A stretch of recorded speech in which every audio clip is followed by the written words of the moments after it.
أعوذ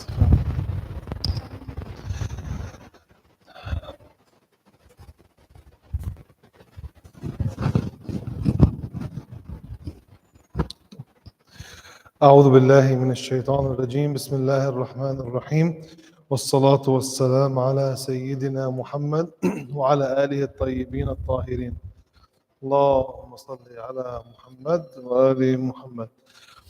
Please recite Surah Al-Fatiha for all your marhumin as well as all those shuhada.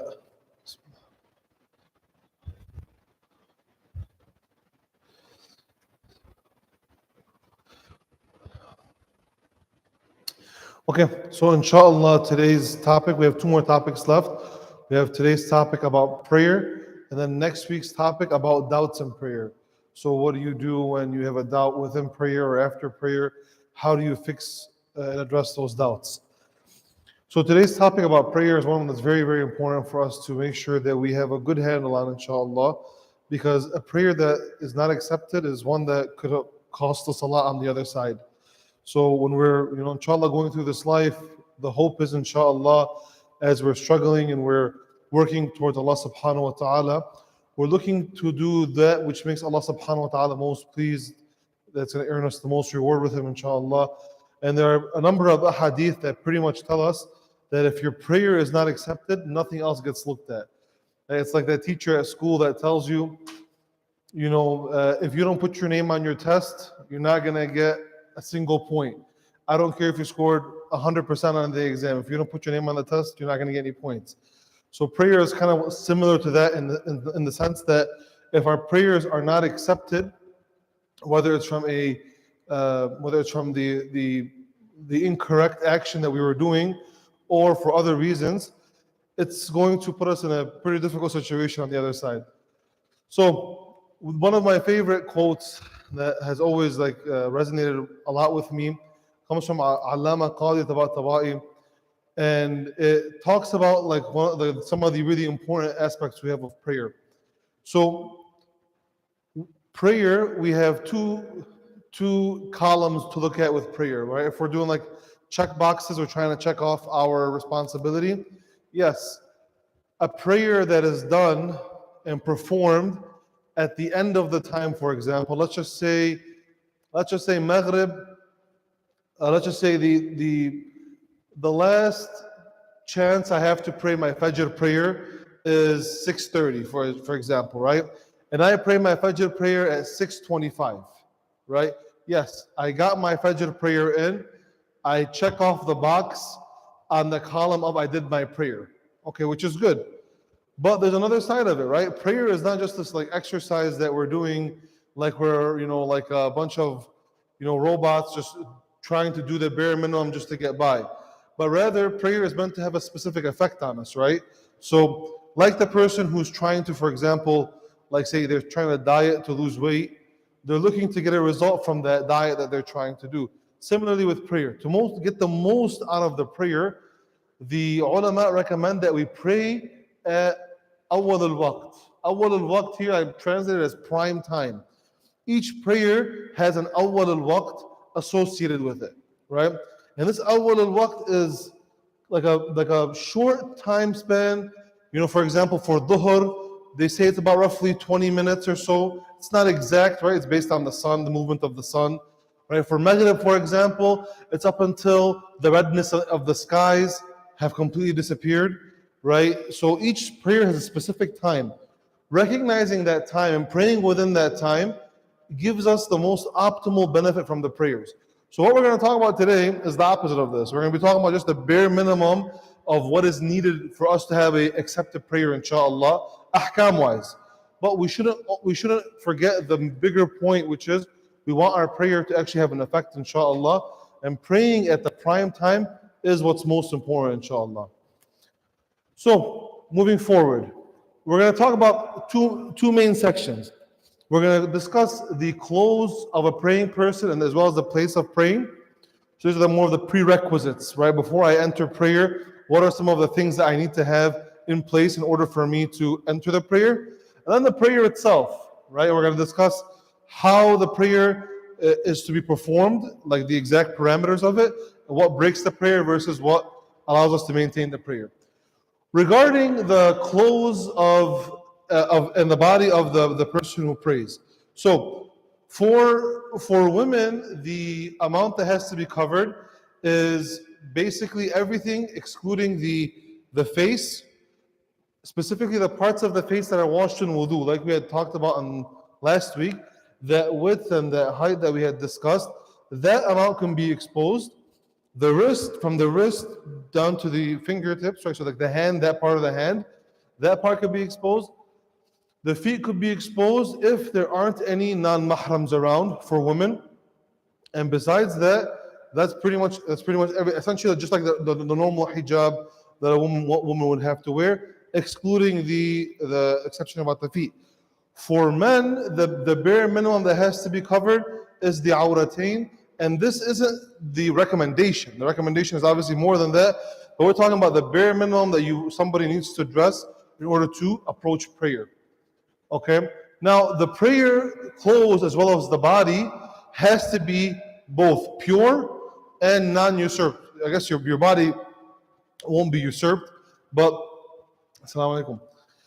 But specifically about the prayer clothes. So the prayer clothes have to be pure, as in I don't have any najasa on there. We talked last week about najasa on the parts of wudu and how to deal with that. If I'm approaching prayer and I know I have najasa on my clothes, that's going to be a problem, with the exception of blood. Blood we're going to discuss, I think, in the next slide, if not the slide after. Blood has some specific rules, inshallah, we're going to talk about. But my clothes have to be pure, top to bottom. My body also has to be pure, top to bottom. When we say non-usurped, meaning I have permission to use it. The same idea that we discussed with water for wudu. Water must be non-usurped. The place of prayer, we're going to discuss in a bit, also has to be non-usurped. You have to have permission to wear it, right? So it can't just be where you walk into, for example, like you're at a store shopping at, in the mall. Let's say, and let's say it's a sister, for example. She wants to just put on this abaya real quick just so she can pray. Maybe because, say, her clothes got ripped or something like that. She wants to just put on the abaya real quick and she wants to pray. She goes, pulls it off the rack, puts it on and goes to pray. She doesn't have permission to use that, especially for prayer. So that wouldn't make her prayer accepted. Now, if, for example, we mentioned before, same thing with water. If I'm at my friend's house or my brother's house, and I know for a fact, they're not going to care if I use their shirt or their clothes or whatever for prayer, that's fine. It's not super daqiq in that sense, not that precise, to where you have to go ask, the people that you know for sure aren't going to give you a hard time about it. Similarly, in a masjid, for example, a masjid is a place of prayer. You walk into a masjid, we're going to discuss even with the place of prayer, this place is made for prayer, right? So in these things, you have to just kind of know the workaround to make sure that what you're wearing, specifically here in this section, is something that you have permission to wear for the prayer. So there is rules regarding clothing made from animals. They might be on your slide sheets. I hid them on this presentation only because it's a longer discussion. If at the end we have time, inshallah, we can go over it. I've summed it down to the leather, which is the main thing that we normally worry about when it comes to the clothes regarding animals and our clothing of prayer. We'll discuss that in a second, inshallah. So we had mentioned that the body must be pure and the clothes must be pure prior to entering the prayer. There are some exceptions, and it's these three exceptions right here. Regarding blood, if you have an active wound, this is for both Sayyid Sistani and Imam Khamenei. If you have an active wound that you are not able to purify yourself with, right? It's not the case that I have a big slab of blood right here on my shirt. I see it. I'm able to go and change my shirt, but I'm just choosing not to. This is not the case. We're talking about an active wound that isn't healing. So I can change a shirt 1,000 times. The 1,001st time that I put a shirt on, it's going to get bloody again, right? Essentially, I have blood that's on my body or my clothes that I'm not able to be done with. If that's the case, you're allowed to pray with that blood on you. That's the first exception with blood. With blood, that's 1A. 1B is, in general, if you have blood that is The specifics. So index finger, did I mention who's who? Okay, I didn't mention who's who. Index finger for Imam Khamenei, thumb for Sayyid Sistani. That's the amount of space you could use. So if I have this much blood on my finger, not my finger, I have this much blood on my body or my clothes, the size of the tip of my thumb or the tip of my index finger. And really, like, the amount is very, like, the difference is very minimal. So you can essentially apply apply it for both, right? You're talking about the index finger or the thumb. If I have this much blood on my body in general, not active wound, just in general, I have that much blood, and that blood can be either in one spot or splattered all over my body, but collectively it comes out to be this much.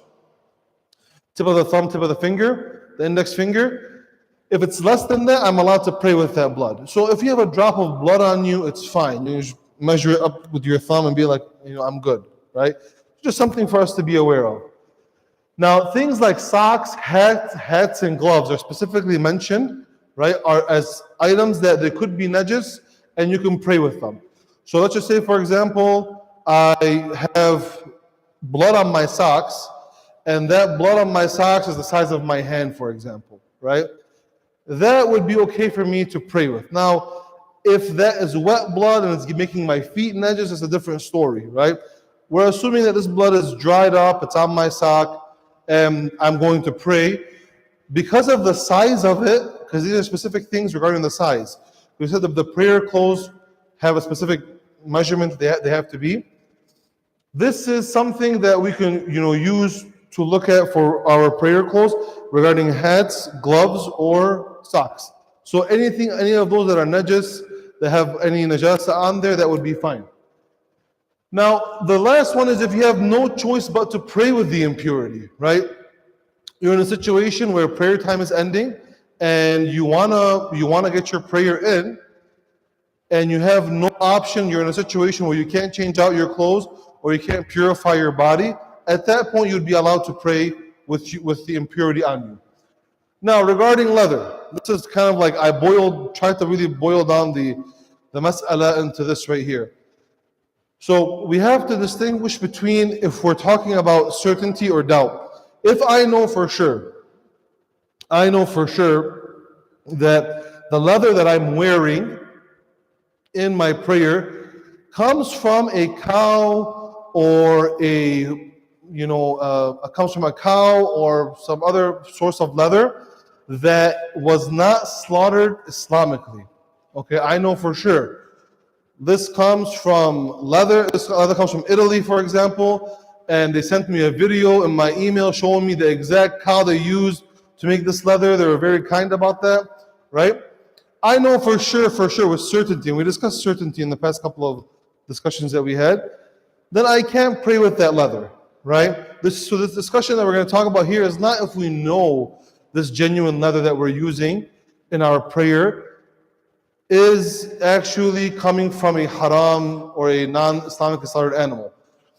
In a situation which 95% of the time we're in, we are wearing a belt, or there's on the back of your jeans, there's those tags on there, right? On your clothing, essentially, there is this leather, and you don't know whether or not this leather, it comes from an Islamically slaughtered animal or not. How do you deal with this now? So if it's not genuine leather, so if it's synthetic leather, you're fine. We put that on the side. In a situation where it is genuine leather, you have to now look at this criteria right here. For Imam Khamenei, I know that this is genuine leather. I don't know whether or not it's coming from a halal animal or a haram animal.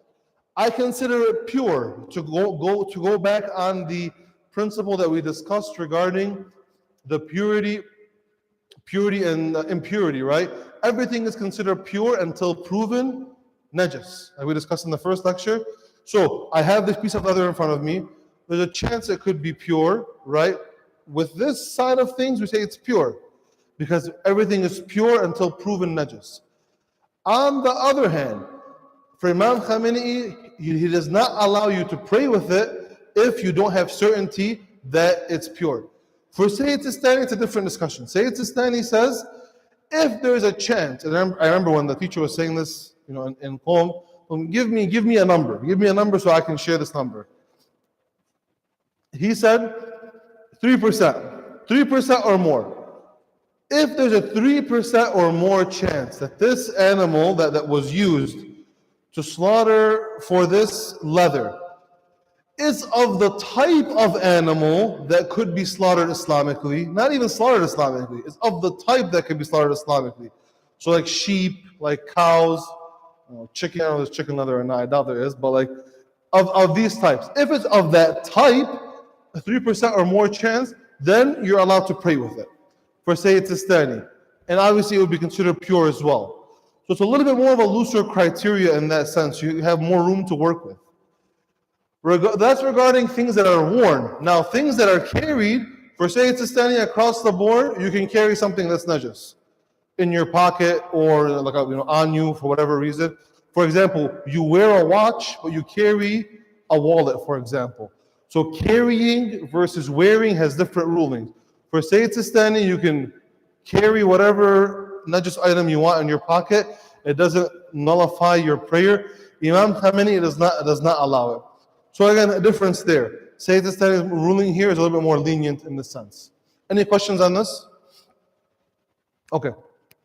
Now, regarding the place of prayer, like we mentioned, it has to be somewhere that's non-usurped. Essentially, that's just jargon for you have permission to pray there.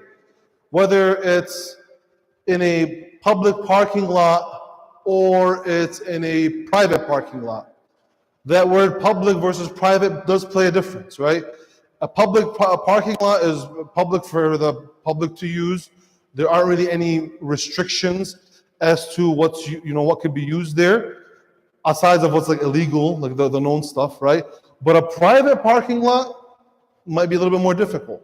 Again, these things aren't very black and white. It comes back down to your tashkhis, your identification of what's happening in this place, right? I might come to a Muslim-owned establishment and I know the people there. I know they won't care if I pray in their parking lot, for example. Then I could pray there potentially.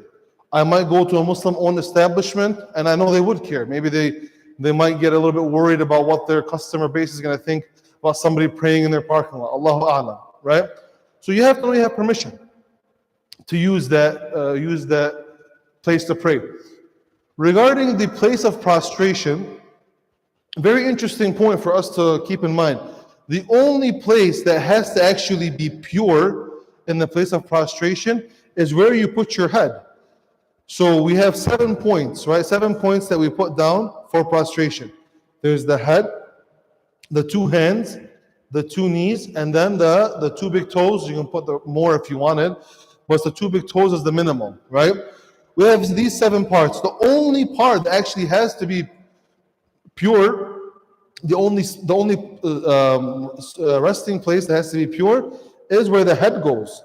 So meaning that if I put my hand or my knee on something that's najis, say for example I come and I'm at my friend's house and his baby, they had an accident there yesterday and he hasn't done tathir of it yet, hasn't purified it yet. I can come, get a turba, right? Put it on the place of where I can even put it directly on, for example, the urine if I wanted to, and I can put my hand where the urine was and put my knees, and I can pray there, because technically the place of prostration, which is the muhur, the turba, is pure, and I'm placing my head on something that's pure. The only exception here is this, though. We discussed transference of najasa in the first class. So if that urine was wet and I put my hand on there and it transferred onto me, that would be a problem. If that urine was dry but then my hand was wet and I put it onto there, then that would be a problem. The idea is this: the place of prayer, the area that you pray, doesn't technically have to completely be pure. It could be impure as long as there's no transference of najasa. Now, obviously, we don't recommend to live your life that much on the edge to where like you look for that najasa spot. I'm gonna pray right there just to like prove a point. We're just discussing what are the limitations, so you know what to work around. Obviously, we would all want to avoid that area just in case. Why put yourself in that situation? But just to kind of make sure that we have the parameters of what we can and can't do. Now, the ruling of the four fingers is this: where you place your head for prostration cannot be 4 fingers height higher or lower than where your toes are, right? I should have put a picture here, actually. A picture would have been good here. So let's just say, for example, okay, let's just say this phone right here. Let's just say this phone right here is the person that's praying, right? This is a person whose head is right here, his feet are right here. If the place of prostration, which is right here, is like this on a slope, or like this on a decline, that would be an issue. So you would have to make sure that I'm going to go do sujood. The place where I'm putting my head is not 4 fingers higher or lower than where my toes are. Actually, this happens sometimes, maybe a little bit more often than we would like to think. One time we were at Imam Rada's shrine, Imam Rada alayhi salam in Mashhad, and we were with Sayyid Zaidi. Sayyid Zaidi was from here, right? So we were going to pray. It was a very jam-packed day, and we were trying to find somewhere to pray. We found this area that was on a little incline, and we were sitting there, all of us, just on the floor like this, just going like this, trying to measure it. We didn't end up praying there because we couldn't tell whether or not it was 4 fingers or not. So you have to kind of be aware of this. It may happen in those situations where you're trying to just squeeze somewhere to pray, or for example, for Eid prayer in Tehran, when the leader went to pray, there are people trying to pray on the stairs. You're trying to find anywhere to pray, right? So you're praying on the stairs, so you have to make sure the stair of where I'm putting my head, where I'm putting my feet, you're doing these measurements. So you might find yourself in those situations, probably not, but this is one of the ahkam that's mentioned in the books. You have to have adequate amount of space for your actions.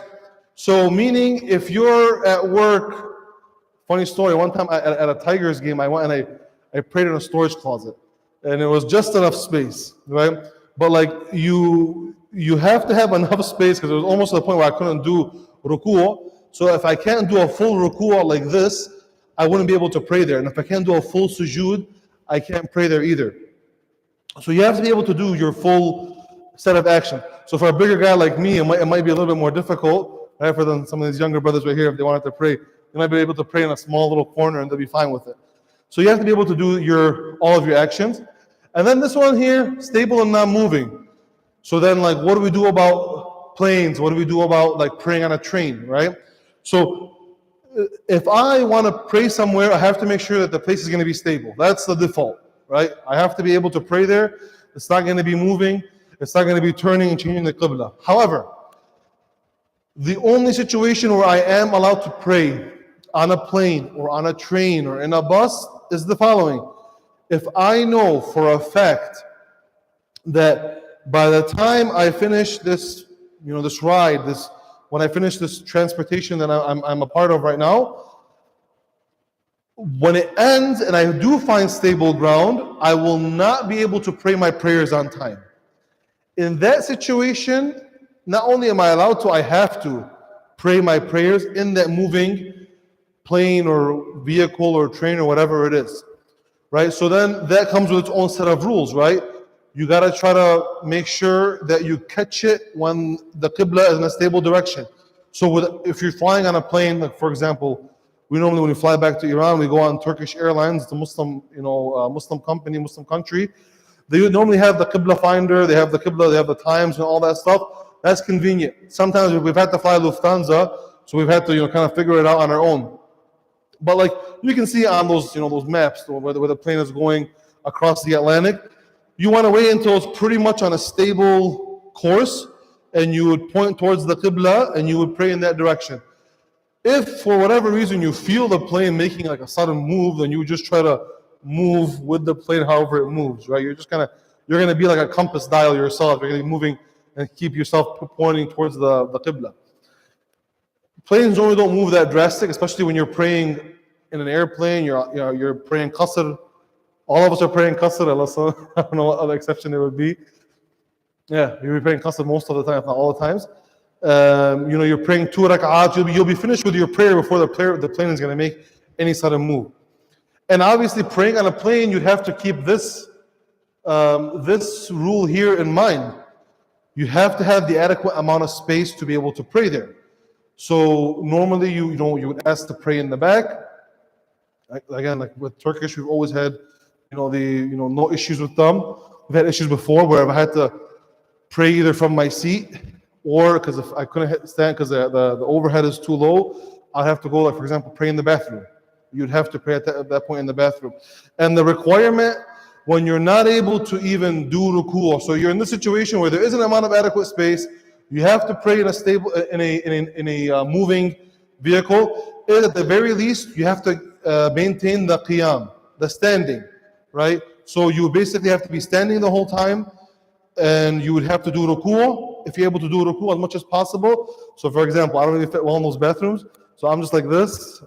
I'm doing my ruku' like this. Obviously, I won't be able to do sujood, so I pick up the sajda and do like this, right? The priority is to do qiyam, to be able to stand. You don't sit down if you're able to stand. Anyone has any more questions about that? We can inshallah discuss that in the break. But just some tips for traveling, inshallah. Yeah.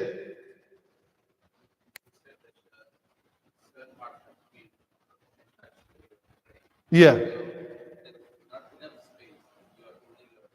Yeah. Yeah. I broke every rule. So yeah, so you're in a situation where usually when you're flying from west to east, you're moving against the earth. So if you're like you're gonna miss Dhuhr, you're gonna miss Asr, Maghrib, like you're gonna miss a lot of prayers that way. So you're in a situation where you have to pray, but you're not gonna be able to pray on time when you land. So now you have to pray. So when you have to pray, you pray under any circumstance that you could pray. In the moving object, you're in the moving object. There's no space to pray, there's no space to pray. So you'd have to then break some of these rules to fit the prayer in, but the priority is fitting the prayer in on time. Yeah, Ahsan, good question. Okay, so there are two very important concepts that inshallah we're able to grasp so that we could understand the rest of this discussion inshallah. There's something called a rukun. A rukun is like a pillar, right? And something called a non-rukun or ghayr rukun.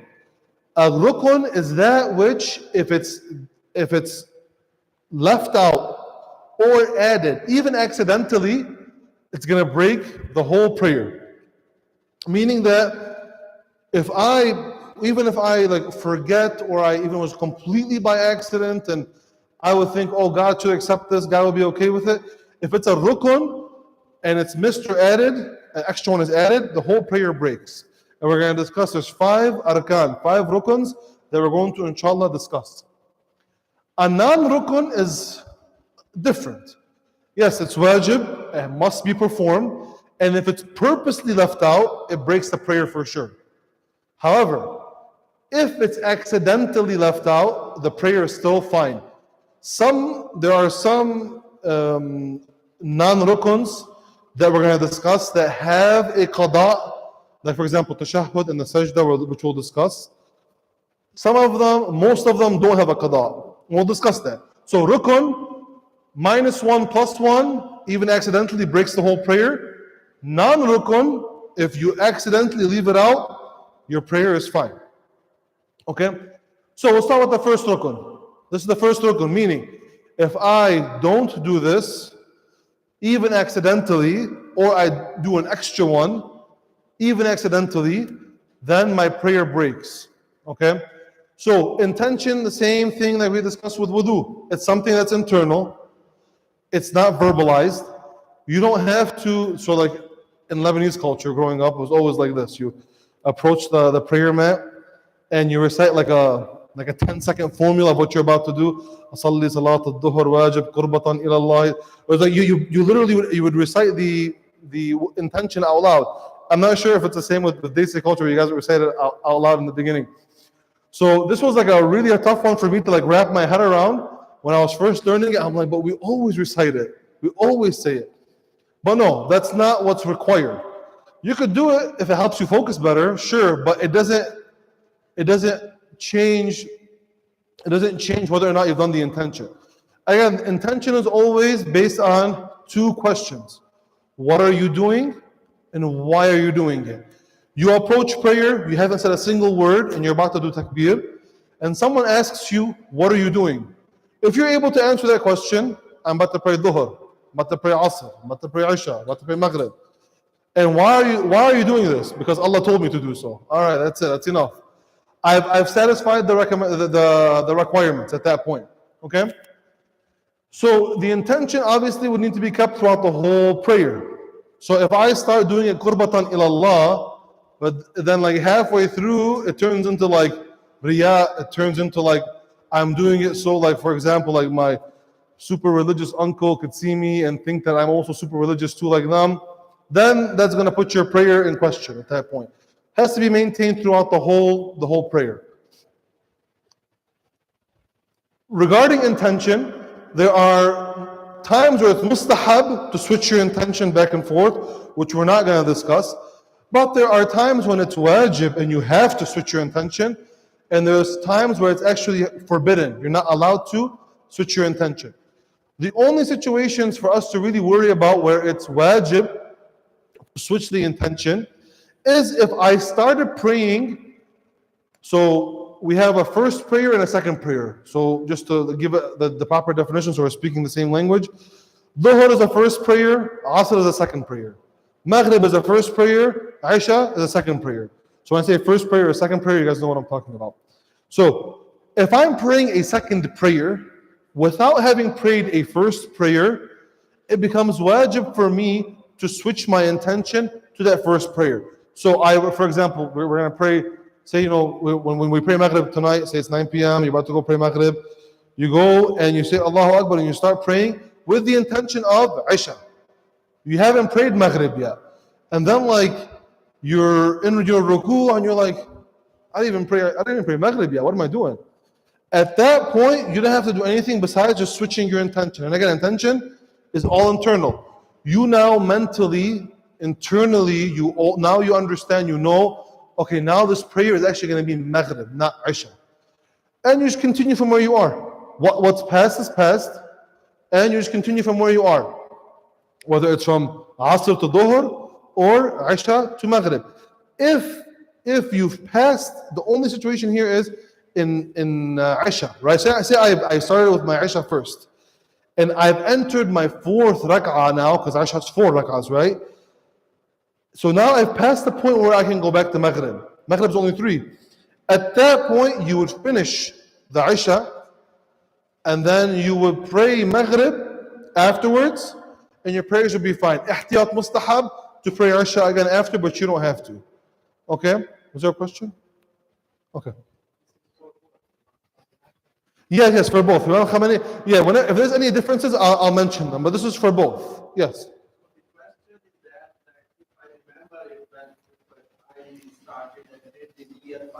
Yeah. It depends when. First rak'ah, yeah. So then I don't have to do it in niyyah again. It's automatic. Yeah, the niyyah, once you recognized it, it's automatically now flips to Maghrib, and you don't have to verbalize anything when you switch. You just continue. Like somebody watching you would have no idea what happened, but you just internally you flip that intention. Yes. Verbalize your niyyah, but you mean to be doing this work. Yeah. But verbally, you actually said, you're supposed to be praying for of Zuhr. Yeah. That's your intention. But verbalize and said. Awesome. Of Fajr. Okay. What then? It's the internal, because the internal is what we're really, the niyyah is that which is internal. Yeah. So, and most of the time, like if you've done wudu and you've approached the prayer mat and you're about to pray, like you know what you're doing. Like no one has to like overthink it. Yeah, but it's definitely, it's there, it's internal. You might even say that, yeah, like the wrong intention, but internally you know what you're doing. So that will be fine. So that's when you have to switch from, it's wajib, it's not even an option, it's not a choice. You have to switch. Here are times when, on the forbidden end, where you are not allowed. So, if I start my prayer and I'm doing qada, right? Dhuhr time started, the muaddin is doing the adhan. I'm like, you know what? Let me just do my qada dhuhr from last week, for example. I start Allahu Akbar, I start my qada dhuhr, and like 2 rak'at into it, I'm just like, you know what? Let me just make this into my regular dhuhr prayer. I don't feel like doing my qada right now. You can't do that. You can't go from qada to ada. That's one. Number two, from a mustahab to a wajib. For example, fajr, the nafila of fajr, the 2 rak'at before fajr prayer, extremely mustahab to do, which is great. You might wake up one day, you start it, you're feeling extra spiritual, you're getting out of the bed, you're extra spiritual. You go, you start 1 rak'ah in, you're like, man, I don't want to go back to sleep, never mind. And you want to switch it now to the fajr to go back to sleep. You can't do that either. You can't go from mustahab to wajib. You're not, that won't be allowed. The prayer wouldn't be accepted. From first to second, meaning you can't go from dhuhr to asr or maghrib to isha. You know, if you haven't prayed the first one, like we mentioned earlier. You cannot jump from an individual prayer to a group prayer. So, let's just say all of us in here, we decide, inshallah, we're gonna, for whatever reason, like one of us shows up, starts praying here, and then everyone shows up and they start praying jama'ah. And I've already started my individual prayer. I've started my furada, right? I'm in the middle of my prayer, everyone's like lining up around me and they're starting to do jama'ah. I'm like, man, you know what? I might as well just join them and take part in this jama'ah.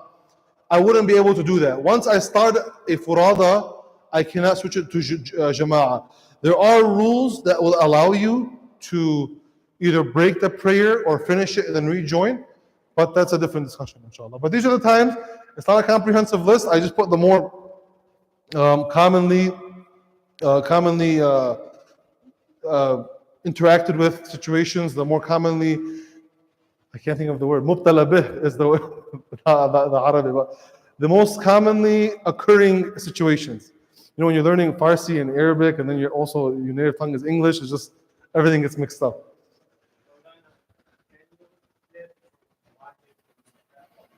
From wajib to mustahab, you're allowed to, yeah. So you're allowed to go from ada to qada, from wajib to mustahab. You can't go second to first. You're allowed to go from group to individual. You're allowed to, yeah. These ones, almost all of them, you can go the other way, but you can't go this way. It's a one-way street. So that was rukn number 1, intention, meaning I add an extra intention. I'm going to pray dhuhr and asr in the same prayer, for example. That doesn't work. Or I completely forget the intention. I just show up and I'm just start doing my prayer, and then like I have no idea third rak'ah, I'm like, what am I doing on the floor? Why am I in sujood right now? That if you're in that situation, just get up and restart your prayer, because that didn't count. Now rukn number 2 is qiyam. Rukn number 2 is very important because it's very specific when we say qiyam, where the qiyam happens. Because there's a qiyam that is rukn, and there's also a qiyam that's not rukn. The qiyam that's rukun is the one that's prior to takbiratul ihram and prior to ruku'. Regarding ruku', a quick note, we have ruku', so this is prior to ruku'. I have ruku', and then after ruku'. I have 2 qiyams there. The ruku' the qiyam that we're talking about here is the one that's before ruku'. Meaning, when I want to stand up for takbiratul ihram, I have to at least stand for like a second. It's not exactly a second. I mean, you have to be able to stand still. It might take half a second, it might take 2 seconds, whatever, how long it takes you. And that stance of stillness, that's called qiyam. Then say Allahu Akbar for the takbiratul ihram, which we're going to talk about next, inshallah. Same thing for prior to going into ruku'.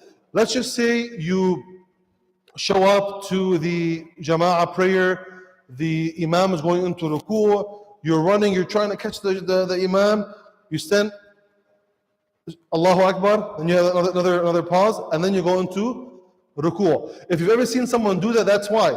Because that qiyam, which is that like 1 second pause right before takbir and right before ruku', is wajib, and it's rukun, and if you skip it, the whole prayer breaks. So if I just do this, I'm diving into a pool, I run Allahu Akbar like that, it's like double broken at that time. You need a CPR to bring that back to life. It's not going to come back to life. Okay? And we discussed how long it has to last. You're talking about a second. half a second, I mean, really, it's more about getting that stillness and saying Allahu Akbar from a still position. Okay. Normally, the qiyam prior to ruku', we don't really feel it when we're just doing our regular farada prayer, right? Because when we're just saying وَلَمْ يَكُنْ لَهُ كُفُوًا أَحَدٌ, Allahu Akbar, we're already standing, we're already in that position. We don't have to do وَلَمْ يَكُنْ لَهُ كُفُوًا أَحَدٌ, Allahu Akbar, and then go in. It's already included in what we're doing. It's kind of like a combined qiyam for qira'ah and for before ruku'. We'll take a 5-minute break, inshallah.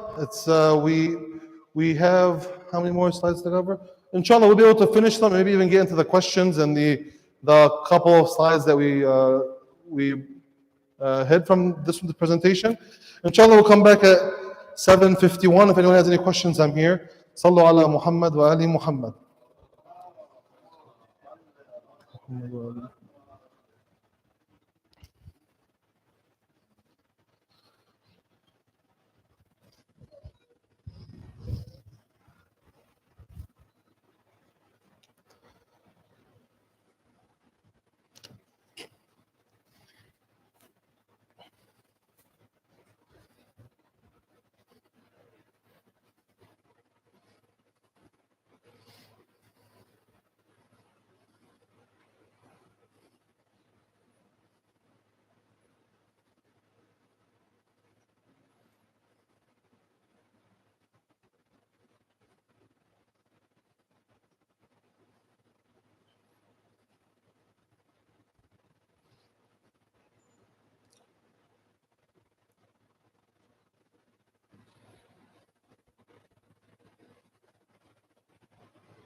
So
صلوا على محمد وآل محمد.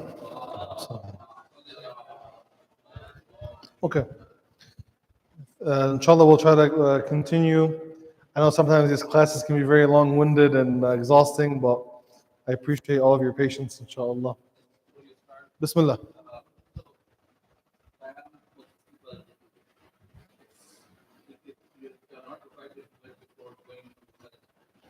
The which one? I'm sorry? The pause before? Yeah, there's a qiyam after ruku' that is required, but it's not a rukun. We're going to mention that, inshallah.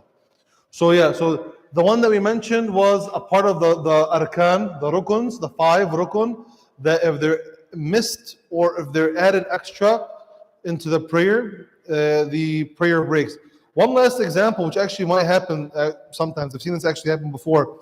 Let's just say somebody, so they finish their qira'ah, وَلَمْ يَكُنْ لَهُ كُفُوًا أَحَدٌ, Allahu Akbar. And they go into sujood by accident first, instead of going into ruku'. They go into sujood, and then they're about to go into sujood, they realize, oh, I haven't done ruku' yet. So when they stand up, they have to stand up all the way up. They can't do this. They can't stand up into ruku', because they have to have that qiyam before ruku', so they can go into ruku' from there. So in that situation, you have to completely stand up, pause for that second, then go into ruku'. Okay?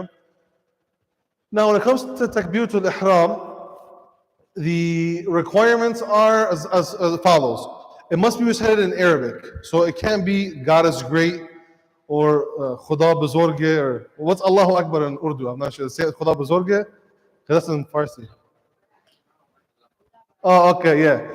So it must be in the Arabic language, Allahu Akbar, and you have to have stillness as you're reciting it.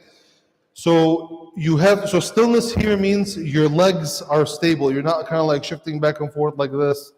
You know, you're not just kind of like in this type of position like this. Your stillness. Your hands obviously are going to be moving, because when you go up to raise the hands, that's fine, as long as it's not like too much where it's just like out of control at that point.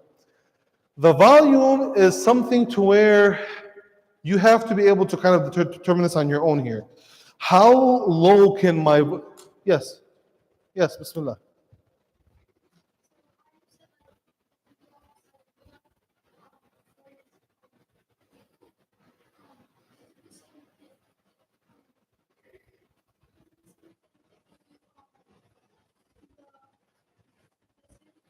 The kunut.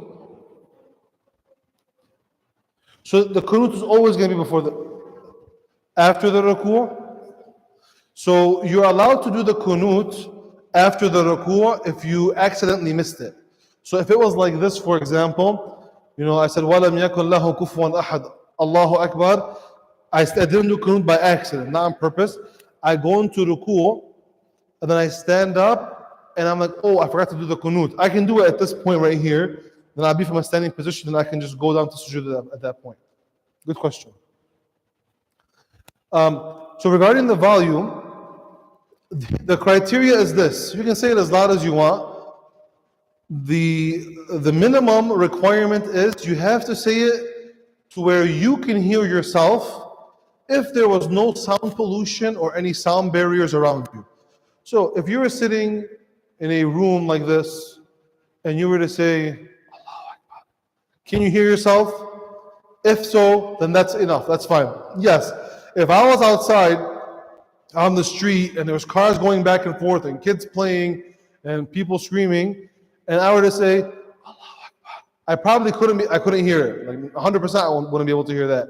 But that's not the criteria. The criteria is you have to say it at least to the point where you could hear it. And if you're outside and you're praying outside and you can't hear it, but you can't hear it only because there is a barrier, a sound barrier, or some sound pollution around you, that would be fine. That would be okay. As long as if that tone was used in a normal situation, you'd be able to hear it. So you don't have to have a super loud Allahu Akbar. You don't have to. It's good. It's better. We're talking about bare minimum here just to make sure that we get the requirement met. That's for the volume. When it comes to raising of the hands, I found this very surprising. I found it very surprising because I've never seen someone not do it, but technically it's recommended. Like the Allah, this part right here with the hands, it's recommended. Just a note on that though, because I've never seen someone not do it, I don't recommend you also not do it either. I wouldn't want to be the pioneer, the guy who starts the no hand movement of the Takbiratul Ihram. So the fact that every single alim, every mujtahid, every big sheikh or sayyid that you can think of does it, I would also do it as well. I'm not going to be the guy who starts this movement, but just to, if you were to miss it, the reason why it's mentioned here, say I accidentally didn't put my hands up, that would be fine. My prayer would be okay. The rukun itself is the verbal, Allahu Akbar.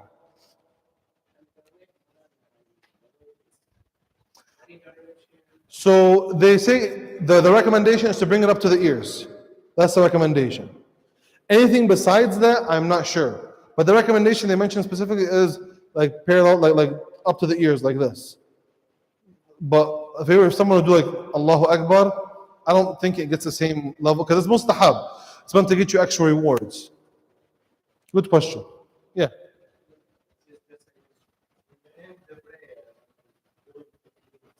Yeah. Yeah, so that's not considered movement that breaks the stillness. Because sometimes in prayer you can, for example, you might do this, right? Or like you might do this. That would be fine. The movement is more like in the body and like the via the legs. Like this kind of movement like this. But movement of the hand, as long as it's not something ridiculous, it would be okay. Even like picking up your phone, let's just say, for example, you're trying to recite a mustahab prayer that has a specific surah that you haven't memorized yet, or you don't know how to recite it by heart. You can pick up your phone in prayer and read off of it. It's makruh, meaning that you get less reward. It's not that so there's two kinds of makruh. There's the makruh that Allah dislikes, and then there's a makruh that gets you less reward. The makruh that Allah dislikes is stuff that's outside of the ibadah.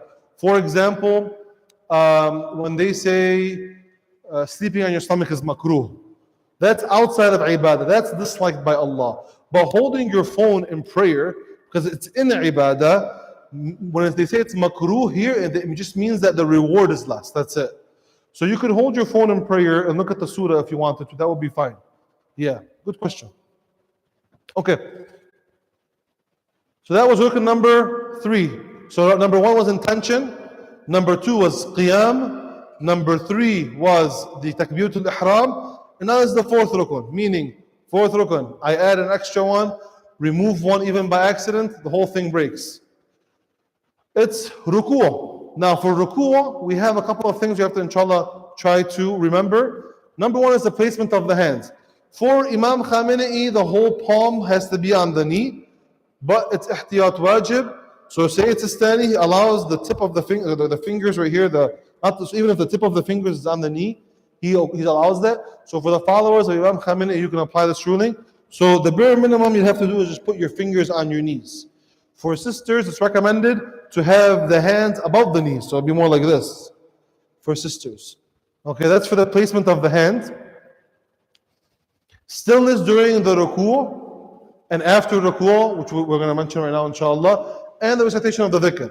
So when I go into ruku', I must have stillness like any other part in prayer, meaning I'm like this, I'm not wobbling back and forth, I'm not swinging back and forth, and then I must recite the dhikr. So the dhikr, there is a dhikr like, for example, Subhana Rabbi al-Azimi wa bihamdi, recited in that way, or 3 times Subhanallah, or 3 times of a dhikr that is of the length of Subhanallah. So for example, they say you can say Allahu Akbar, Allahu Akbar, Allahu Akbar. Alhamdulillah, Alhamdulillah, Alhamdulillah. Again, I've never seen anyone do that. And so usually when I don't see anyone doing something, I just kind of stay away from it. But they say that's what you're allowed to do. So you can recite any dhikr that is the length of Subhanallah. So Subhanallah or Allahu Akbar or Alhamdulillah. These can be recited 3 times, or Subhana Rabbi al-Azim wa bihamdi.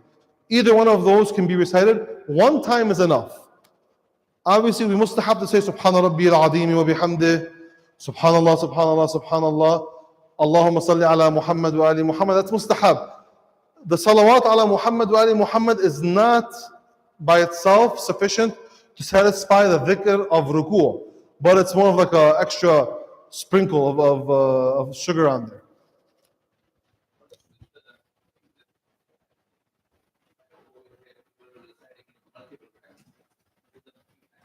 The Subhana Rabbi al-Azim wa bihamdih. So sometimes they might be doing it to give those that are joining the prayer time to join. Sometimes, because one of the if it's not in those, I'm not sure. It could be something that they've seen as a recommendation to extend the ruku', right? But it's interesting. I'm not sure why. Because generally they actually advise to, in jama'ah prayer, not to make the ruku' on the sujood too long. Because it might be, because you have to.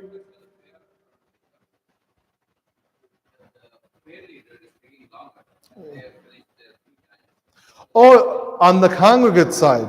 Oh no, I think that is just more of like, just trying to get more ajr, more thawab, since you're just, kind of waiting for the jama'ah to move along. So if I'm like this on the jama'ah side of things, and I'm just waiting for the imam, I can either stay quiet or recite something just to get more thawab.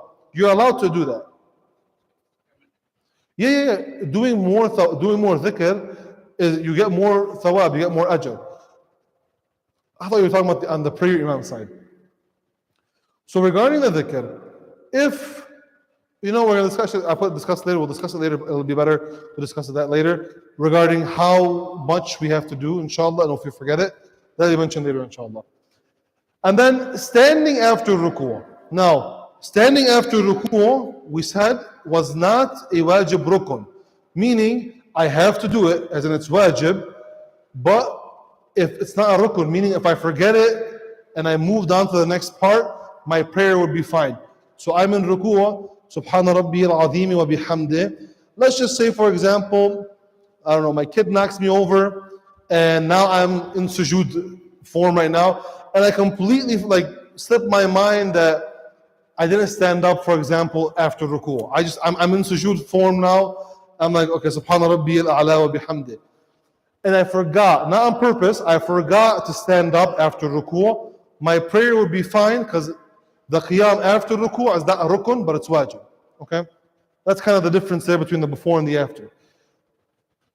And if I forget to do the dhikr, or if I forget to do the entire act, so if I forget to do the dhikr, say I go like this, put my head down, and then I just stand up by accident. Again, all of this is accidental, not on purpose.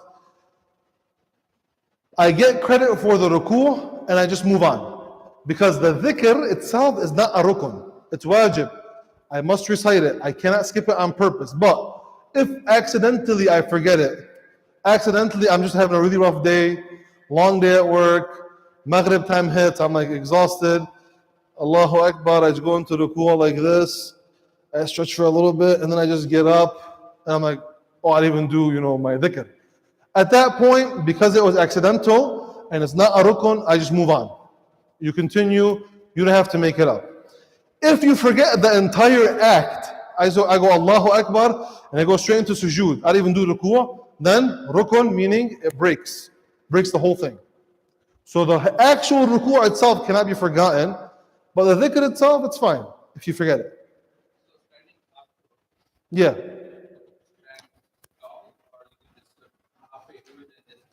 So you would have to stand to the point where it's considered standing. So I would think that standing would be, for example, if I'm like this, it wouldn't be here. It would maybe here, maybe. I don't think it has to be all the way like this. Maybe to the point where someone will look at you and they'll say you're standing, right? So it might be maybe up to this point. Even though I can go a little bit more, yeah. Yeah, I've seen it too. Yeah. So if it's done purposely, where I go and I know I'm not going this far only, and I know that this is not full standing, yeah, that will break my prayer. But if I think this is standing and I'm just mistaken, my prayer will be fine because it's not a rukun, the after ruku' part. Ahsan, good question. Any other questions up until this point? Please feel free to ask questions. I'm just kind of like going through and I'm like it's like a bull. I'm like a bulldozer. If you don't stop me, I'm gonna keep going. Okay. The last rukun, the final one, is the sujood. The sujood, when we're talking here about the rukun aspect of it, it's both sujoods in one rak'ah. Meaning that if I forget only one sajda, or I forget, for example, two sajdas over multiple rak'ahs, that does not count for the rukun that we're talking about here. We're talking about two sujood in one rak'ah. So if I forget to do this, then the whole prayer is broken. So we must place our foreheads on something that's permitted to be prostrated upon. And we're going to discuss specifically the rule of napkins and paper towels after the slide, inshallah. But that means what? That means dirt, that means leaves, that means stone, wood, essentially anything from the earth that cannot be eaten or worn.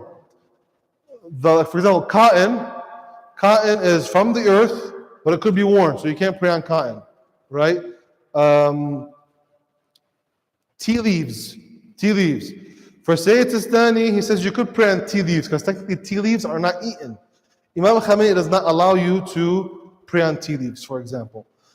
So you have to kind of pay attention to that. I don't know when you ever pray on tea leaves. One day you're on Arba'in, or it's during Arba'in, I don't know. If you're in such a situation where you have like some dry tea leaves, you just throw them on the ground, you can pray on them, I guess, if you're a follower of Sayyid Sistani. But it must be from the earth, and it has to be something that is not eaten or worn. Okay? Grapes? Grape leaves? We eat grape leaves. Lebanese, we eat grape leaves. So it has to be something, yeah. So if it's something that's normally eaten, even if, for example, in a specific culture, I don't know, the Desi culture, is there grape leaf dishes or no? Normally? No? Yeah, so in our culture there is. So because of us, you guys can't pray on grape leaves. But, yeah. So, and it's human food too. So like if it's something that only animals eat, then obviously we can pray on that. But if it's normally consumed by insan, then you would not be able to pray on it. Yeah, for tea leaves you could, because you drink the tea of the tea leaves. Even more like, for example, like the date seed for Sayyid Sistani, you're allowed to pray, because you don't eat the date seed, you eat the date. Like the coconut shell, you could, because you don't eat the coconut shell. With Sayyid Sistani, it's a lot more open, because like literally only the part of the plant that you eat is the part that you can't pray on. But like if it's just like the outer shell or a peel that's not eaten, then that would be okay for Sayyid Sistani. Or like tea leaves, which is just you drink the water from it. So you also have to recite the dhikr of the ruku'. So when you're in sujood. When you're in sujood, similar concept to when you're in ruku', you have to recite either Subhana Rabbi al-A'la wa bihamdih, or one dhikr 3 times that's of the measure of the length of Subhanallah. Subhanallah, Subhanallah, Subhanallah, Allahu Akbar, Allahu Akbar, Allahu Akbar, Alhamdulillah, Alhamdulillah, Alhamdulillah. Again, I've never heard anything but Subhana Rabbi al-Azimi wa bihamdih, Subhana Rabbi al-A'la wa bihamdih, or Subhanallah, Subhanallah, Subhanallah. I've never ever in my life, maybe you guys have heard, I've never heard in my life anything besides those recited. So again, I'm not a pioneer, and I'm not going to plan on being a pioneer with these things. We have to have stillness. I don't know if I mentioned this. Did I not mention it here? Well, it should have been mentioned there. So during ruku' and in sujood, I have to have stillness during the recitation of the dhikr. So just to go back a little bit, for ruku', my hands have to be on my knees, right? I cannot do this. I actually no. For the hands, you technically you could move them for ruku'. For ruku', I can't be moving around, right? For sujood specifically though, this is for sujood. Because you have to have all 7 points on the ground when you're doing the dhikr. So if I'm in sujood and I pick up my hand to scratch my head or to scratch my hand or a mosquito bite or something, and I'm in the middle of reciting the dhikr, if I do that on purpose, like I know I'm not supposed to move my hand, but I just want to move it anyways, in the middle of the recitation of my dhikr, that breaks my prayer. I'm not allowed to do that. But let's just say it's just like accidental. I'm like, Subhana Rabbi al-Azim wa Subhana Rabbi al-Ala at this point. Subhana Rabbi al-Ala, and I'm like, oh, I moved my hand in the middle of my recitation of my dhikr. All I have to do is just reset my hand back where it was, and then restart the dhikr. I don't continue from where the interruption happened. I just restart the dhikr. So I'm like, I'm in sujood, right? Subhana Rabbi al-A'la wa bihamdi. You have to reset at that point. So if you, whether it's a toe or a knee or a hand, at that point, the movement during the dhikr would require you to reposition and then restart the dhikr. If you haven't started the dhikr, it's fine. You put your hand down. I can pick up my hand, I can scratch my hand, put it back down, then start. The only place where you have to pay extra attention to is the head. If I put my head down on the turba, on the sajda, like this, and I lift it up, as soon as I lift it up, that's it. That counts as one sujood. Even if I haven't recited a single word of dhikr yet. As soon as my head hits the sajda and I lift it up, then that counts as one. Obviously, if I do that on purpose, if I skip the dhikr on purpose because it's a wajib non-rukun, then my prayer breaks because it's a wajib. I have to do it. But if it's an accident, I put my head down and I lift my head up. Say, for example, this happened actually one time to me. I was praying outside one time. Before I went to Qom, I would do home health care. So I was at a public park and I was praying outside. I go to do sujood. I put my head down, and immediately right next to my face was like some dog feces. I just lift my head up just as a reflex, lift my head up like that. So because I lifted my head up like that, it wasn't on purpose, that's it. I get one sajda and that's it. I don't have to go back to repeat it. I pass it on and I continue to move from there. Okay? If that's done obviously purposefully, then my prayer would be void. If I lift my head up purposefully, it will be void. There is an exception to this. In Jama'ah prayer, you are allowed to lift your head up before the Imam and put it back down, not on purpose, because you don't want to go ahead of the Imam. But say you lift your head up by accident and the Imam's still in sujood, you're allowed to go back and you just continue with the Jama'ah. This is in the Furada prayer. If you're in Furada prayer and you lift up your head, you get the credit for one sujood. If you have one of these situations where you have like say this is the sajda and this is your head, and you have like a dribble like this, where you go really quickly into sujood, you mistime your landing, and you just kind of like bounce like that. Technically, you went up, down like that. That counts as one only. So if it's like a bounce like that, it gets counted as one. Okay? And this is just happens sometimes on a hot day like this where your forehead is really sticky. If you go into sujood and the sajda gets stuck to your head, and you get up from the sujood and it's still stuck to your head, you have to take it off and put it back before the next sujood. When we were like in I don't know if you guys remember Ahlebaith Academy back in the day in Dearborn, when we used to like help with the school over there like 10 years ago, more than 10 years ago actually. So some of the kids, when they were going to sujood, they would love it when the turba would stick to their heads. They would just keep it like this and they would go back into sujood with it in their heads. Yeah, that breaks the prayer, so you don't want to do that. So you have to make sure that you put it back and then you do sujood again, inshallah. Any question on this? This is rukun number 5. Okay, so that's all 5 rukuns. We've discussed what it would take to essentially break your prayer if you missed any of these.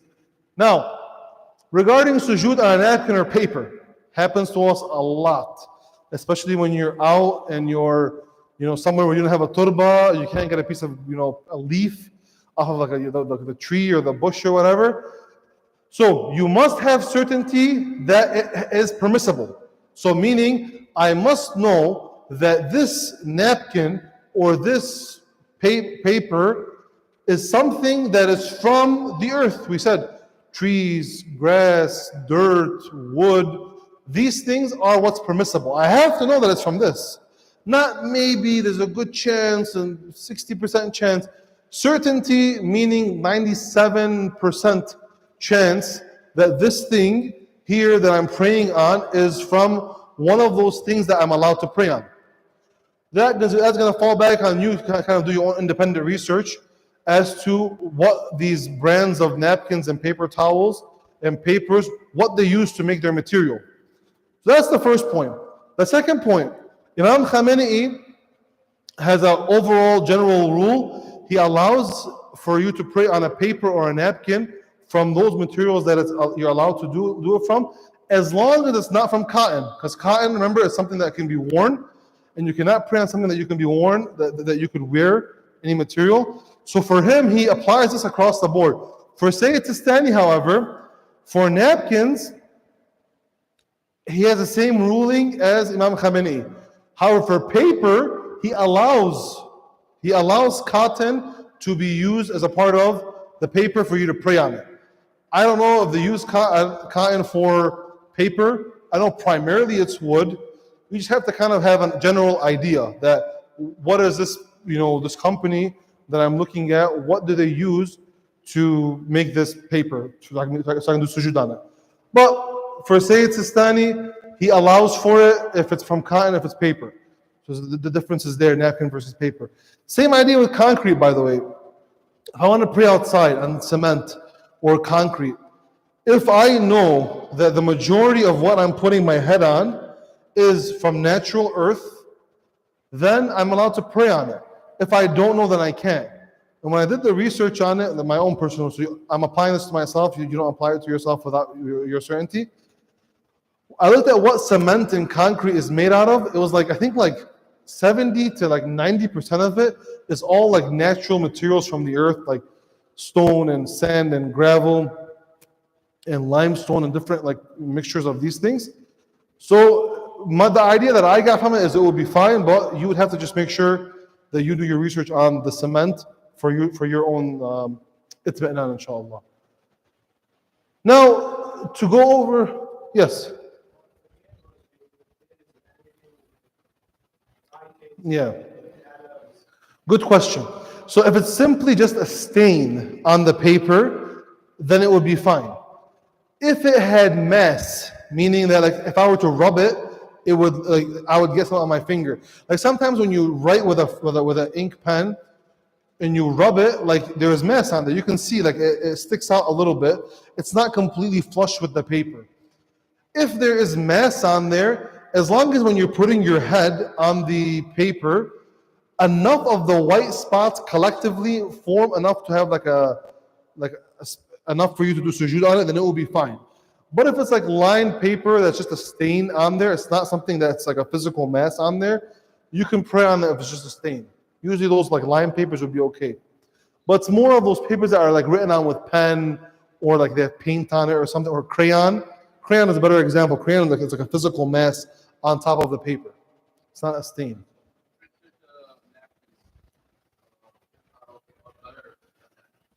Yeah, so if that color is simply just a stain on the paper and not something that's sitting on top of the paper itself, it would be fine. Yeah, can I see this paper right here, Mahdi? Yeah. So for example, this right here, this would be fine right here because this isn't on the paper. It's just that this is the same white paper that I'm looking at here.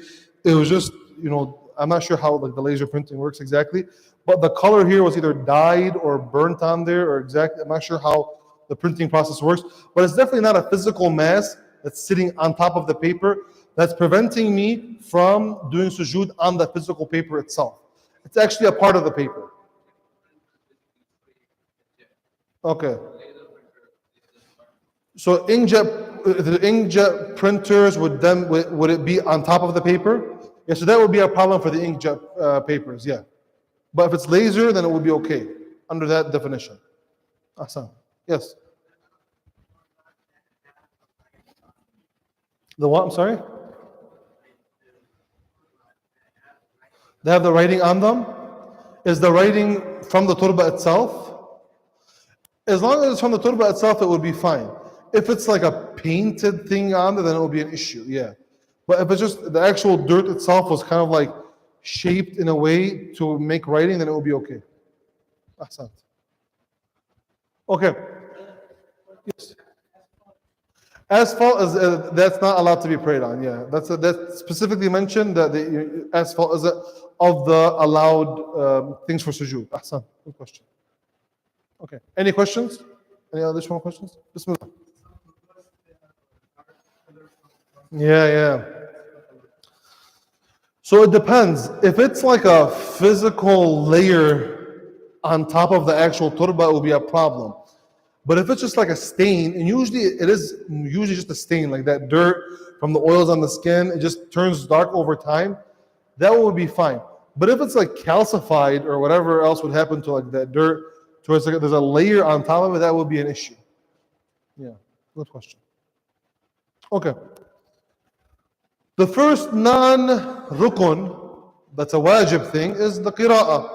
Qira'ah meaning your Fatiha or the surah, usually we recite Qul Huwallahu Ahad, for example, or the tasbihat al-arba'a in rak'ah 3 and rak'ah 4. These are wajib, meaning you have to recite them, but if you skip them, your prayer is fine, by accident of course. If you skip it by accident, your prayer is fine. For Dhuhr and Asr, across the board for all men and women, there you have to pray them with a quiet tone, meaning if you put your hand on your throat, feel the difference between when you say Bismillah and when you say Bismillah. That vibration that you feel, that's the difference that you're looking for. You can whisper as loud as you want, but it would not be considered out loud. You can say Bismillah. That's still considered whispering. That's not out loud. Out loud is when that vibration in your larynx specifically, over here, it's when that vibration is happening. That's where you're considered speaking out loud. So for Dhuhr and Asr, it has to be quiet. The rest of the prayers, they have to be out loud for men. For sisters, it's optional for between loud and quiet, with obviously it being wajib. If there's a non-mahram around, they would have to recite it quietly for themselves. That's for the Dhuhr and that's for the Qira'ah, Fatiha, and the Surah. Tasbihat al-arba'a have to be recited quietly across the board. Yes.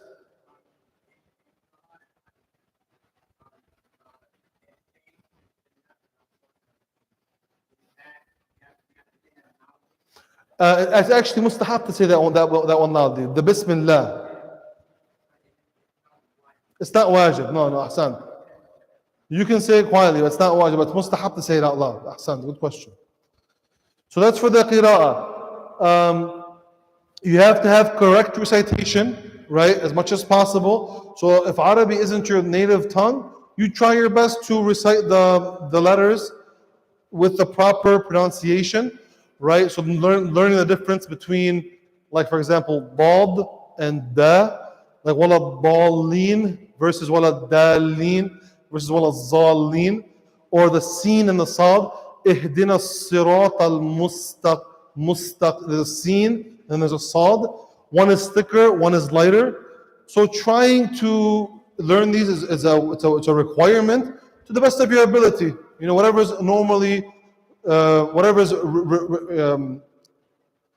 considered in the urf that you've done your part in trying to learn it. The expectation isn't that you have to go to like Iraq and spend 3 years in Najaf to learn the exact pronunciation. Whatever's considered a normal effort that would be put forward to trying to learn the language for recitation, that's the most you're expected to do. And like we mentioned, if you forget to recite these, then accidentally your prayer is still intact. Yes.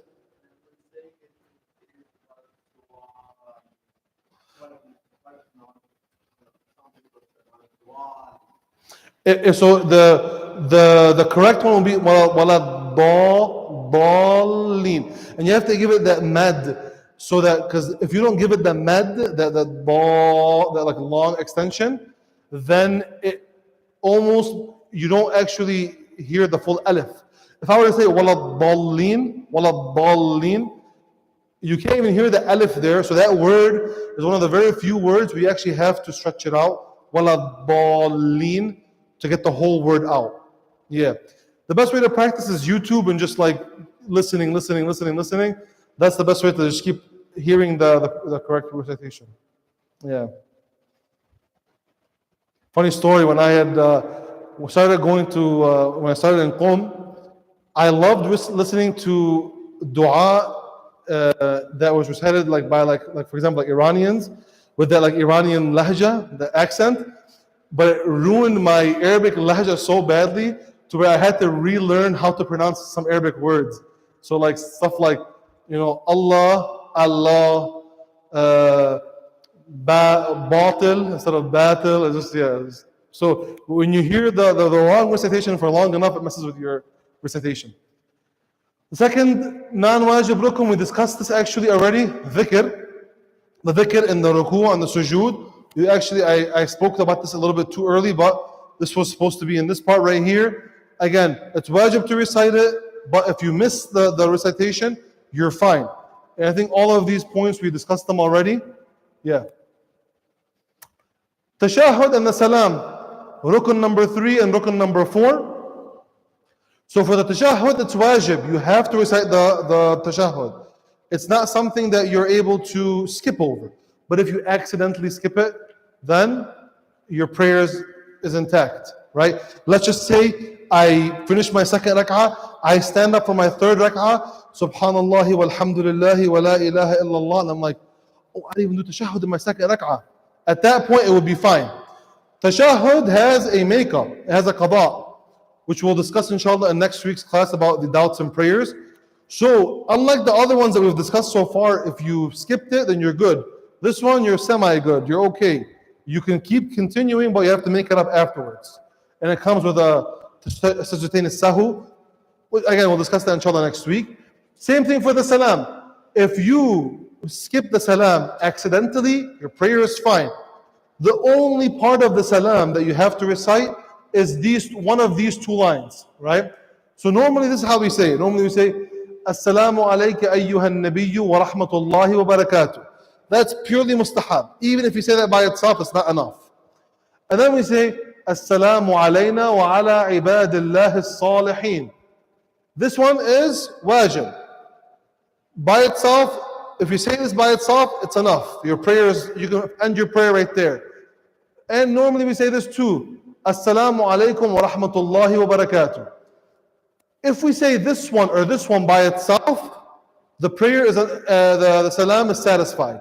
You can just say, for example, for tashahhud, alhamdulillah, ashhadu an la ilaha illallah, wahdahu la sharika lah, wa ashhadu anna Muhammadan abduhu wa rasuluh, Allahumma salli ala Muhammad wa ali Muhammad, assalamu alaykum wa rahmatullahi wa barakatuh. Allahu akbar, Allahu akbar, Allahu akbar, and you're done. Any one of these by themselves is enough. All three obviously is super mustahab. You can say one with the mustahab, either you can say this one with the mustahab, this one with the mustahab, say them both together, skip out the mustahab. However you want to mix it up, it's up to you. As long as you say one of them though, that's the requirement. Yeah.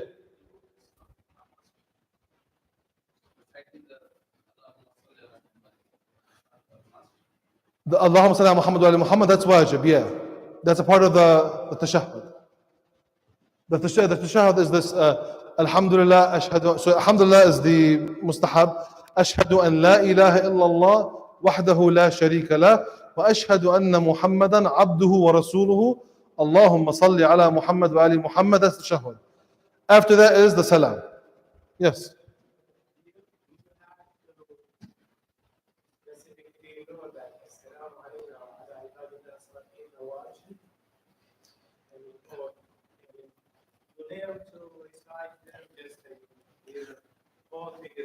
Yeah. You don't have to know. As long as you've done it, that's fine. Yeah. As long as you know that even if later you found out that, oh, that one was enough, I don't know that was wajib by itself, that would be fine. As long as you did it though. Ahsan.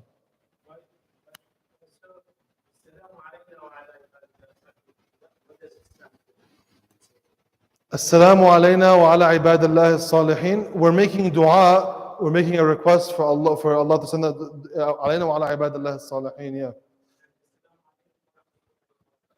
You know what's funny? I never thought about that until right now. Well, who are we saying salam to exactly? That's a good question. Because we covered all of our bases when Assalamu alayna wa ala ibadillahi as-salihin. Who's that? That's a good question. I have to look into that. Ahsan. Another question? Yeah.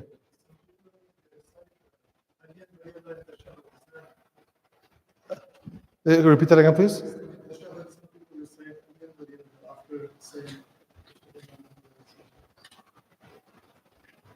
I've never heard that myself personally. I can check and see if that breaks at the shahud or not. I'm not sure. That's a good. Oh, okay. It sounds really nice, but I'm not sure how much room we have to work with over there. That's a good question. Because there are places where you can make a dua. There are places, but whether or not you can do it over there, I'm not sure. The last two right here are pretty simple. Rukn number 5 is sequential order, in this order that we see here. So qiyam, takbir al-ihram, recitation, ruku', and qiyam again, sujood, salam. Like how we normally do it. You just can't jumble things around however you want. Right? We know forgetting rukn versus non-rukn has its own exceptions. And the last one is this. The non-rukn is that we have to have timely order. Meaning, like wudu, in between the parts of prayer and the parts of prayer themselves, they have to be done in a timely order to where if someone were to look at you, they'd be like, he's still praying or she's still praying. So if you want to recite Surah Al-Baqarah for your second surah, go for it. Even if it takes you 3 hours, go for it. But what you can't do is this. You can't say, Bismillahir Rahmanir Rahim. Alhamdulillahi Rabbil Alameen. And just do that for the whole surah. This is where the timely order, having too many large gaps, would break the prayer, right? If you do on accident, it's fine. Unintentionally, it's fine. But intentionally having too long of gaps in between the parts of the prayer will break the prayer. And that's the last non-rukn. So we've gone over all the rukuns and the non-rukuns. That's pretty much prayer in a nutshell. We did not discuss qibla. We did not discuss the clothing that we wanted to discuss with animals and whatnot. That's less important, I feel, because I feel like we have enough qibla compasses on our phones to know where to point it. And the clothes usually is leather. Inshallah, for next week, we'll be discussing the doubts in prayer. It'll be our last class, inshallah, unfortunately. But hopefully, any other questions you have, I'll be here, inshallah, and look forward to seeing you all next week. Sallu ala Muhammad wa ali Muhammad. Yes. When you do the Ahkam, is it watching for us to read or just recite it? Yeah. During Jama'ah, you do everything the same except for you're not allowed to recite the Fatiha or the other surah that they recite. Everything else you do the same, but you're not allowed to recite the Quran if you're aligned with them. If they're reciting Quran, you don't recite Quran. That's the only thing. Ahsan. As children growing up, we were taught to take our time and not recite anything during the movement. Yeah. Sometimes I see some people, when they're moving, they're basically, reciting things while getting, if you're getting up from sajda, that's the only exception. That's the only exception, Ahsan, yeah. Otherwise, you should not be Correct. reciting anything. Now, other question is, computer around is, different. But then when people are, standing up and they're saying Allah Akbar, or you're going in sujood, right? When is recommended to actually raise your hands and when is it not recommended? Because I see a lot of Good question. Some people are doing it in all 4 rakats, some people are only doing it in the first 2 rakats. Yeah. So the only Allahu Akbar that's wajib is the Takbiratul Ihram, that first one. The rest of them are just mustahab. So you don't have to recite another Allahu Akbar throughout the whole prayer. So when you get up from the ruku', before you go into ruku', you don't have to recite it. Hands up to the ears is mustahab. Anything less than that, is it mentioned in the Ahkam books? What was anything? What was the other? So the Allahu Akbar. Oh, and the stillness. Yeah, the stillness has to be there. So the only dhikr that you can recite in movement is the one when you're standing up from sujood. This one's a big culprit right here. For example, Sami Allahu liman hamida. You can't do that. Yeah, that you have to wait until you stand up. Then you Sami Allahu liman hamida. Yeah, but besides that, the Allahu Akbars, you could recite them. It's mustahab, but you can skip them if you want to. Also, it's not wajib. Just one more there. Yeah. You know, especially here we have been, you know, repeatedly reminded that your you should wait till your the road in front of you has appeared, you know, to make connection. But in that, does that also need to be that the person in front of you has said takbir, or anybody in that road before you have to make So technically, if you're all the way at the end of Jama'ah, and let's just say where the brother is the prayer, where the prayer imam is. If I see that the people in front of me are ready to start prayer, even if they haven't said takbir yet, I can do my takbir, even before they do the takbir. As long as I see them that they're ready to start the prayer, right? So they can be getting up, getting themselves ready, kind of like getting in that position. That's what's. But if they're on their phone, or they're talking, or they're dealing with their kids, that's not considered ready. If you see them in the go position, they're about to do the takbir, you can do it before them, that will be fine. You don't have to wait until they do it if they're in that situation. That's a good question.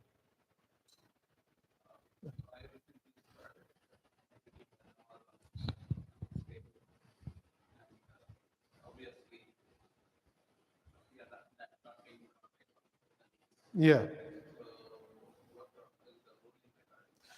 So if you're not able to get your knees and toes and hands, towards, the floor, at that point, you're able to do sujood in any way that you want. The requirement is standing. That's the requirement. If you're able to stand. Anything else after that, so for example, ruku', as much as you can do the ruku' as possible, you do that. Sujood at that point, if you're not able to do it on the floor, there is not a requirement that says do it as close to the floor as possible. At that point, you can just put it on the table if you wanted to, and like put your hands, on the table and put your head down. That would be fine. Yeah. Yeah, I've heard that that's also okay as well. I haven't seen it in the book, but one of my teachers had mentioned that even bringing the turba up like this and doing it would be fine. Yeah, that I haven't seen it in the books, but I've heard one of my teachers mention that specifically. Once you basically are unable to do a full sujood, how you do the sujood, there's no like specific requirement. Even lifting the sajda up and putting it like that would be fine. Because at that point, your hands aren't even on the floor anyways. Even if on the table, it's not on the floor at that point. Yes?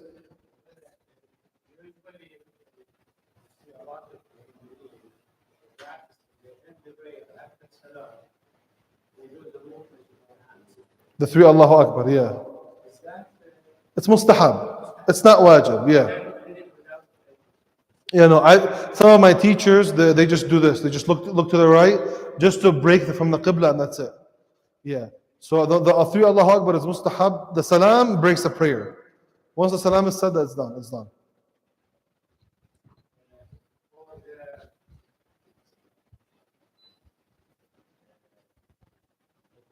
If you remember, please let me know. I'm here. What about sometimes you forget that you That's next week, inshallah. The doubts in the ruku'ahs and the parts of prayer. That's a big discussion. Yeah, inshallah.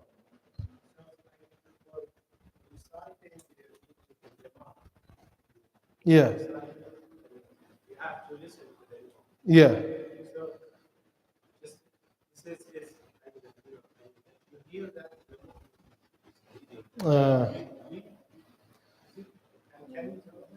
I mean, it may be the case where maybe he broke his jama'ah and he's reciting on his own at that point. That could be potentially the case.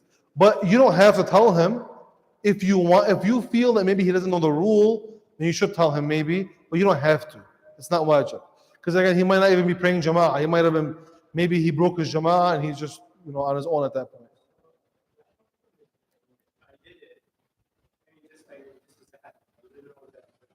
Yeah.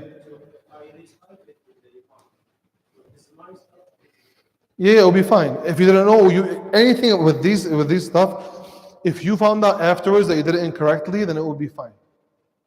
Yeah. Of course. At your service, inshallah. Any other questions?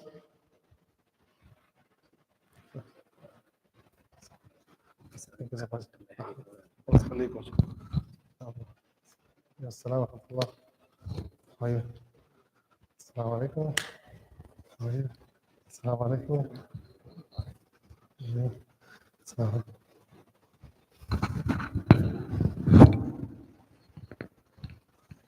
I just heard is that you mentioned about the home healthcare. Yeah. So what do